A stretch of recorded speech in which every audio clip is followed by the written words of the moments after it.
Good afternoon, ladies and gentlemen. We'll just take about a couple of minutes to get organized. Mr. Lohani is joining us, I think, at about 1, so we'll wait for him, but we have our great friend from Emirates here. Please give him a warm round of applause.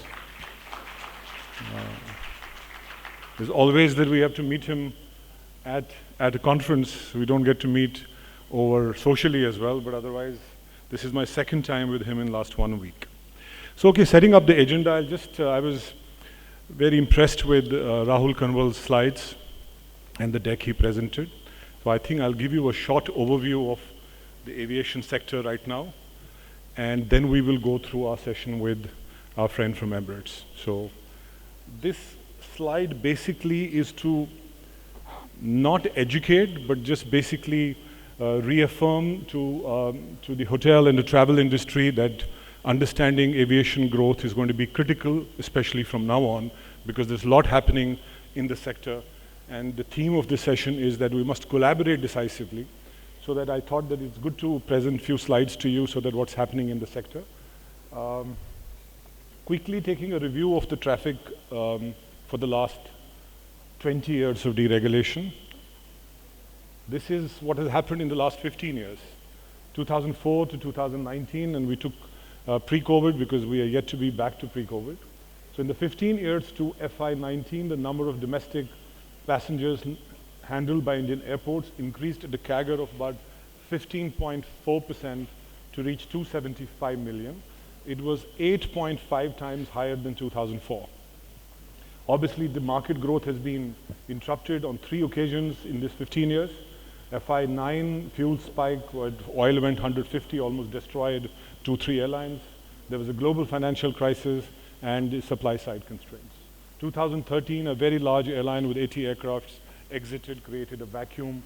And 2020, a very, very large airline, an iconic airline, shut shop in 2020, which is Jet Airways, and then it was followed by the last month of COVID. Okay.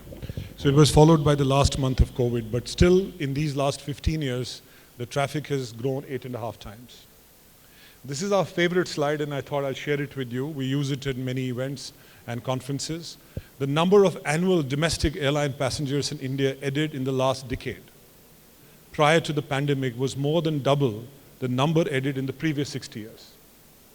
This is to give you the potential of India's aviation market, that in the last 10 years, in the decade from basically 2010 to 2020, we have grown twice the size of the last 60 years. And this, ladies and gentlemen, is just the beginning. Just to basically give you an idea how much has changed in the last 15, 20 years in terms of traffic profile. This is on the international side. In the last 15 years, up to 2019, the number of international passengers handled by Indian airports increased at a CAGR of 10% to reach almost about 70 million, was 4.2 times higher than 2004. Almost about five times of the number in 2004. Again, the international growth has been more moderate than domestic, but it had uninterrupted until 2020. It could have been faster had we opened our bilaterals, had we had more access to foreign airlines, or unfortunately for our own carriers, we didn't have the aircraft to be basically doing long haul. So we had a bilateral constraint for 10, 15 years. Otherwise, I think this number would have been in excess of 15%. This is so much. Let me go back to the previous slide where I said that the international and domestic has grown 8.5 times and then 4.5 times for domestic. This slide is to demonstrate that after such a strong growth, where is India positioned globally? In 2019, India was the third domestic market in the world, but in terms of international seat capacity, it was ranked 18th. So you became a third aviation market in 2020 in the domestic. In the international part, you were ranked 18th.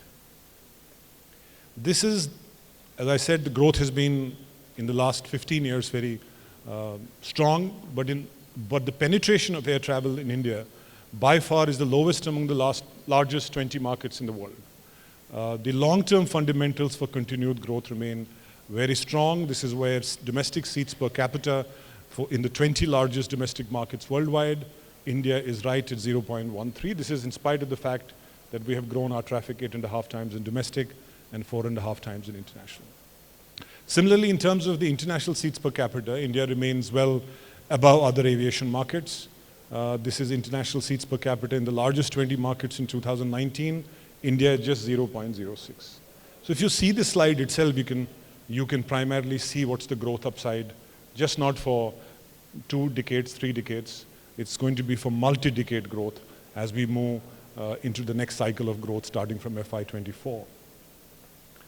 Now, this is just to give you a snapshot of our medium-term and long-term forecast very quickly. This is the forecast we presented recently at our annual outlook. We are seeing the domestic market grow from 160 million, which will be the traffic size in FY24.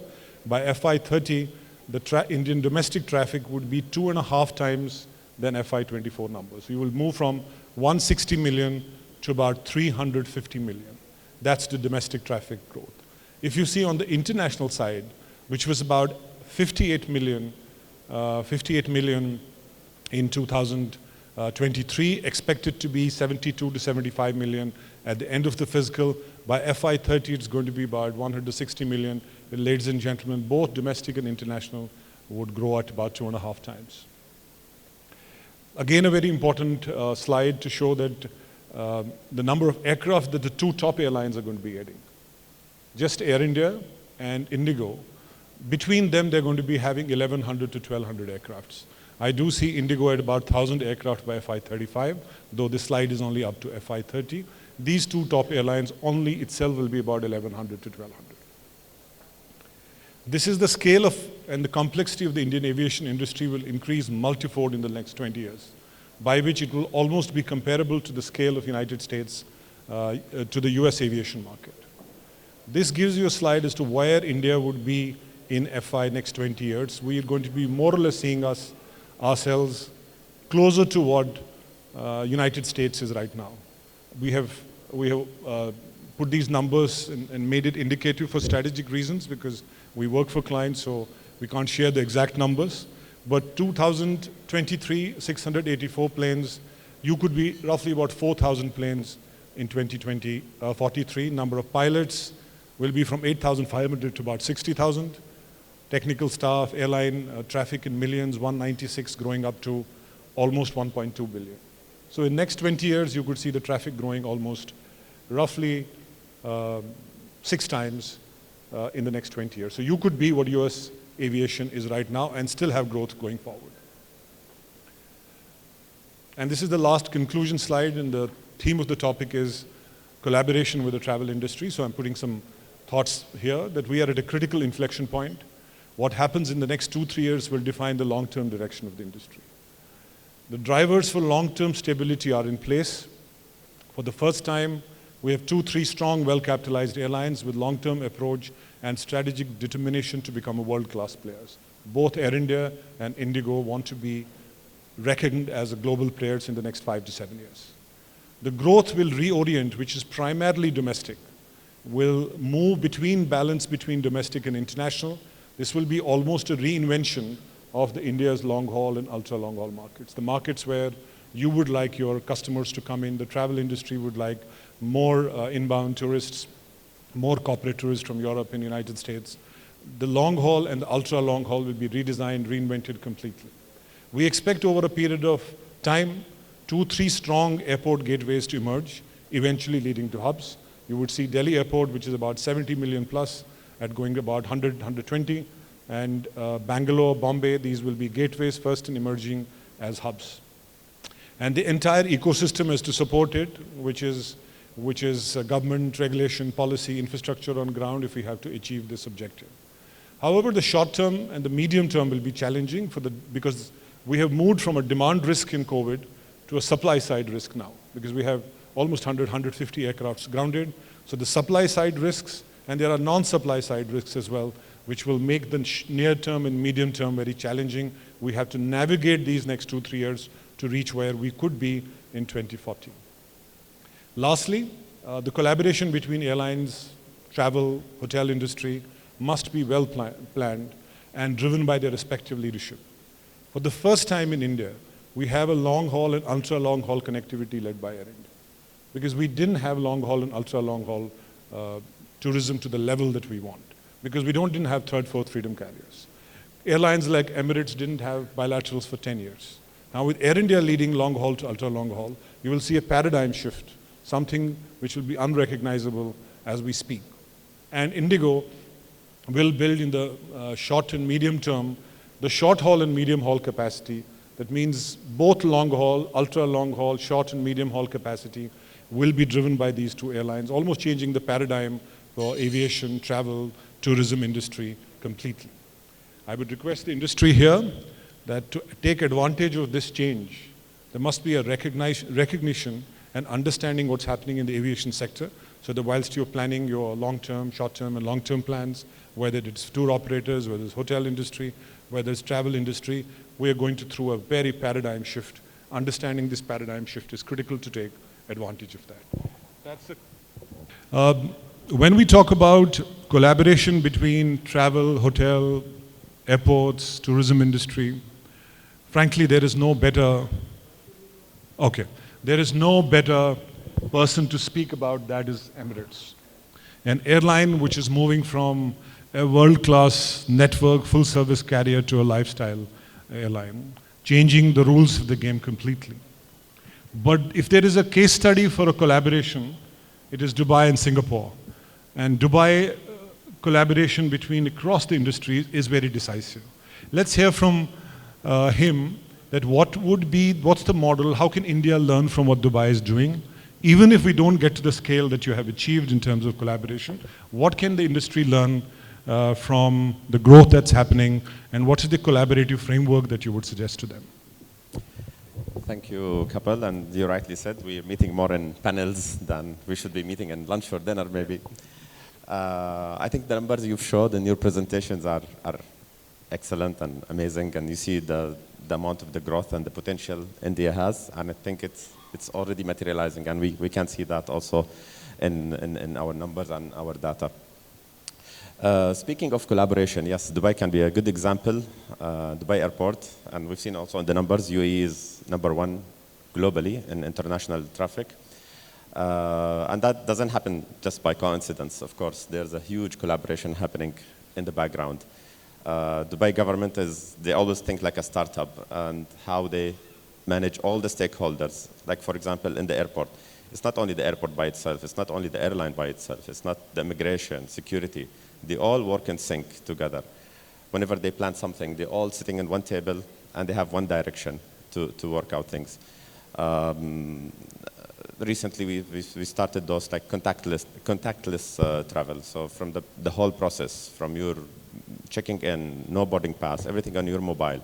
You pass through immigration in a tunnel and you are cleared on immigration.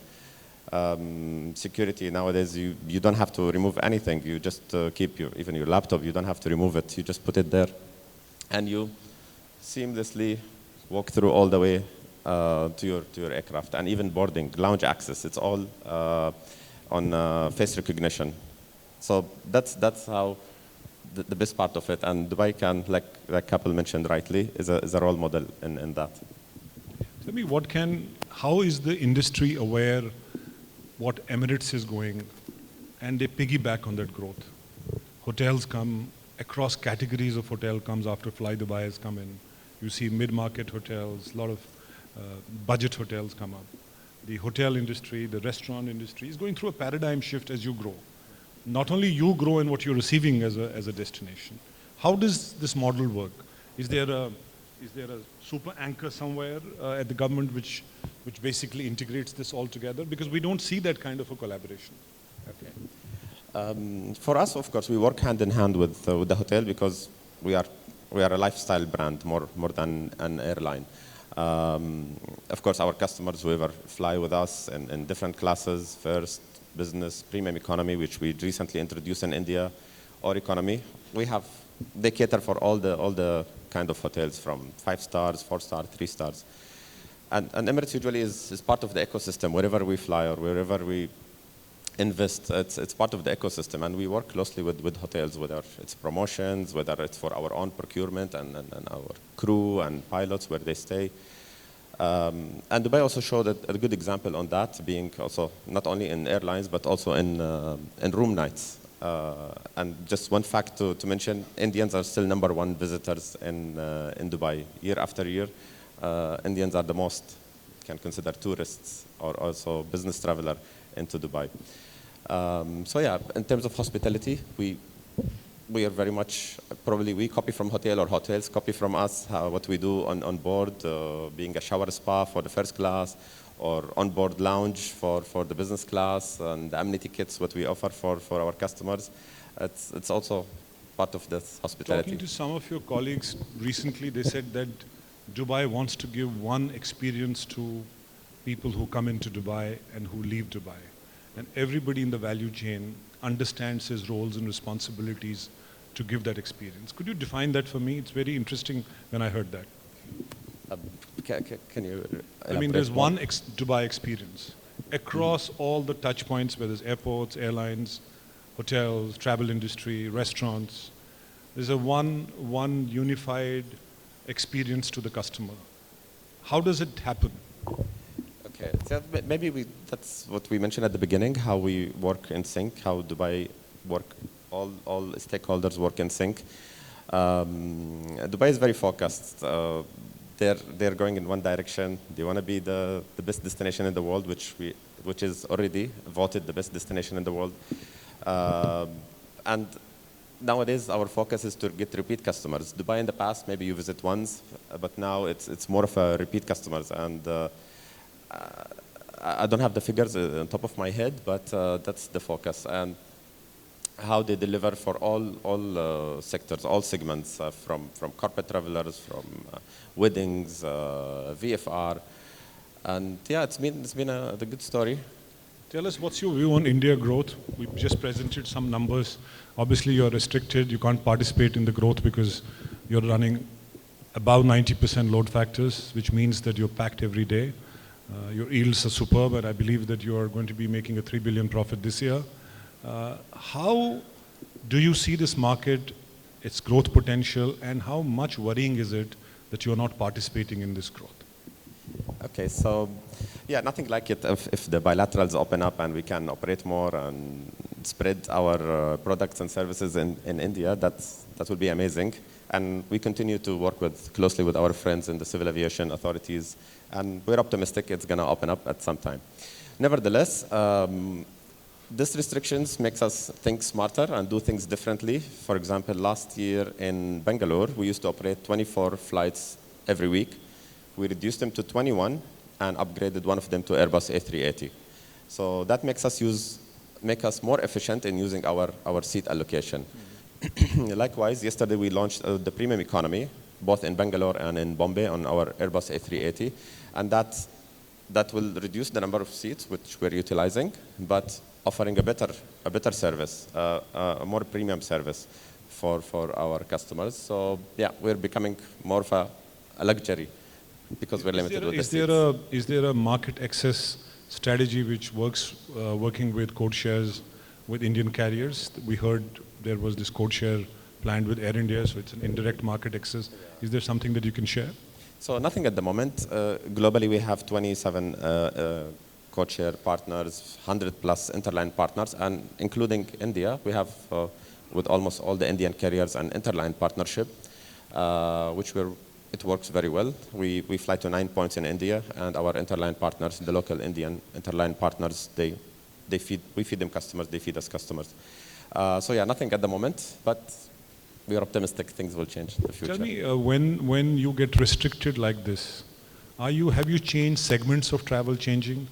Are you picking up a different class of customers now, leaving the, let's say, not low end, but value for money go to Indian carriers who have mostly low cost, and you are reorienting to an upper segment of the market? Is that happening? Correct, and that's why we introduced the A380 in Bangalore. We optimize our seats. We fly less frequent, but more better product. And Airbus A380, we try to introduce them. And likewise with the premium economy, which we just mentioned. So we have less seats on the flights, but more premium product. So yeah, exactly. We're maneuvering with the same number of seats, offering a better product, a more premium product. Right. And in terms of the fleet augmentation at the network level, I mean, you used to, prior to COVID, if I remember, induct 2 planes every month. What's going to happen from, let's say, 24, 25 onwards?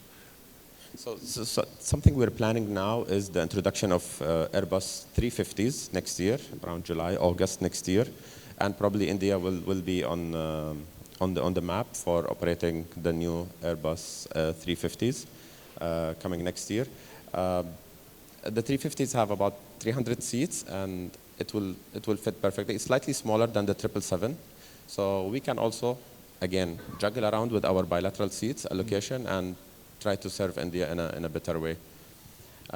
So far, we continue with the backbone of our fleet, the A380s, the 777s, and next year we will get the 350s. The following year, we will start to receive the 777X.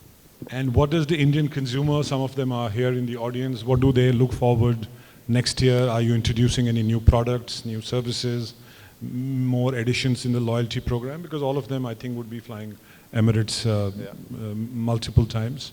What's the message for the Indian consumer that even if the access is restricted, that you're continuously improving, bringing new products like premium economy, you said? Is there anything more that we can expect? So at the moment, Emirates is going under $2 billion investment to refurbish our existing fleet. 67 Airbus 380s will be refurbished to include premium economy, and of course a whole refurbishment for the whole aircraft. 53 777 also is part of this refurbishment plan to introduce premium economy and of course upgrade the whole product. Dubai airport is getting an upgrade. Our lounges around our network is getting an upgrade. So yeah, plenty of work is happening in the background. Excellent. Please give him a warm round of applause, ladies and gentlemen. Thank you very much, Mohammad. Thank you. We have Mr. Lohani. He's the former managing director, chairman and managing director of Air India, and had a recency bias in the sense that he was there almost prior to the privatization, in a sense, just 1 or 2 years. He has a ringside view of what's happening in the long haul and ultra long haul markets. Prior to your coming, I just made a presentation, Mr. Lohani, that the long haul and ultra long haul is going to be reinvented structurally. We have roughly about 70 new aircrafts that Air India is ordering, including replacement. I see their fleet at about 100. And there will be a paradigm shift how access is to North America, Europe, Australia, double dailies to Houston, San Francisco, Chicago, Washington, DC, from multiple cities. How do you view this change from where you tried your best to expand, and how do you see this change that has happened, and what are your first views of what you see of Air India? We tried to expand in America, Canada, and the long haul. Not only tried, but actually did it. We started the flight to San Francisco from 3 flights to 10 flights a week. Then we started a flight to Washington, started a flight to Toronto. So we experimented with that, and we didn't have as many aircrafts as we would have liked to have. But this market is there very much. And everybody wants to travel direct. So this is going to grow because tourism is going to grow, and travel is the basic nature of mankind. This travel is going to grow, and long haul, so ultra long haul. When you expanded, you didn't expand only to United States. You added Europe, Vienna, Madrid, I think Northern Europe. Yeah, I don't know how many stations we started: Stockholm, Copenhagen, Vienna, Madrid, Tel Aviv, Nairobi, and increase the frequency to Australia. Whatever expansion we did, that was successful. It was all going packed and chock-a-block. And still there is a lot of potential, tremendous amount of potential to increase the number of flights. And I think the new aircraft which will come, they will meet that requirement. Is there a particular view that you have that it's going to be more North America driven growth, and maybe UK, Australia, where Indian diaspora lives, let's say the business relationships are also very diversified traffic compared to, you see these concentrated markets like Australia, UK, North America as the critical pillars for growth, much more than what we see in Western North America. The potential is still to be exploited. We can go to a large number of more cities. We increase the frequencies. Europe also has to be fully covered. Europe also can increase. And Australia is, I think, the number of frequencies which we increased from, I don't even remember, it was about 7 and then we increased to about 10. 10. Yeah, 10 to 10. Mm. Well, there is a potential to go to New Zealand. Australia, some more frequencies can go up, can increase. Well, there's still a lot of market left to be explored. What's your view on, because one of the topics is on the long-term growth of overall growth, domestic, international. What view that you hold, because you had a very critical role to play during almost 4 or 5 years where you were there. How much do you think that is a growth of the market? Because for us it's a 2x, 2.5x continuously growing every decade. Do you share our optimism that the growth will be a multi-decade growth? I think we have got about 650, 700 aircrafts in the 700 in the market right now. We should be able to easily absorb upwards of 2,000 aircrafts. And there's a lot of traffic which is, I also headed the railways, so I know that. There's a lot of traffic on the trains. And a lot of traffic is ready to migrate to the skies. From the premium trains, a lot of traffic will shift to the skies.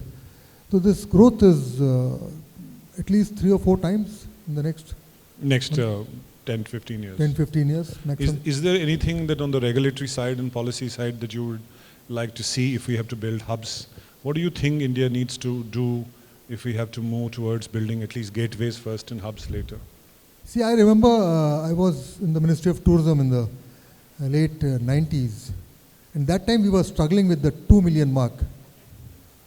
We were struggling, we were not there, 1.5, 1.8. And then what happened is India started building bigger airports. A big airport came up at Delhi, the T3 came. We had a big airport which came up at Mumbai, it came subsequently. But this coming, making the Delhi airport big, that really increased the numbers. Because like in the case of road vehicles, first the roads come and then the cars come. In the case of trains, first the tracks come, yes, and then you increase the number of trains. In the case of aviation, it is the airports which have to come first, generate that capacity to fly, and then the aircraft get added. That's correct. So all these new airports which have come in Mumbai and Delhi and Hyderabad and Bangalore, and many more to come. The tier 2 cities, we are just scratching the surface of the tier 2 cities. So the growth will be fired by airport expansion. Any challenges that you see in the short to medium term for us to achieve? Because we've been growing, but the quality of growth has not been good. We've lost 22 billion in the last 15, 20 years, overall as an industry, with pockets of profitability. Now, from now on, for another 20 years, we may grow, but how do we ensure that the quality of growth is there? Any comments that you would like to see? The main challenge which I faced and which I see is the profitability of the airlines. Aviation is a sector where the main component is the aircraft. Hawaii jahaj is the main hai aviation sector ka. And that is one business which finds it very difficult to make money. All other stakeholders are fine. So unless that is handled, I don't know how that is going to be handled, because you could fly from Delhi to Mumbai 20 years back also you are paying 5,000 rupees, and now also we are paying 5,000 rupees. Actually, the fares have fallen 11% in nominal terms, and in real terms much more over a decade. Yeah. So the fares have actually fallen significantly. Actually fallen. They are at basically a premium train level. The fares are with that sort of a price point. How do you make money? That is the fundamental issue. That is, I think all airlines face that. Mr. Lohani also had a good stint with the tourism industry. Yeah.